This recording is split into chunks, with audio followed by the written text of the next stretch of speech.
Hey guys, so I'm back today with another great product from Boost Auto Parts. This is their new LED interior dome light upgrade for 2019 and up Chevrolet and GMC trucks. So this is a huge increase in light output compared to what these trucks come with stock. So I'll walk you through the process of installing on my 2024 GMC 2500. Super simple install. Took less than 5 minutes to pop the old one out, the new one in.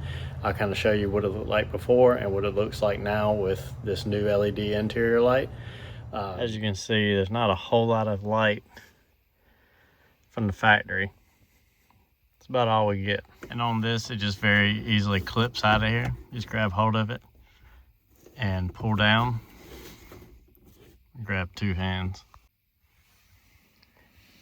As you can see, there's a huge difference between the stock light, these small LEDs, and Boost's new LEDs, which are at least twice as large. It's a very simple plug and play.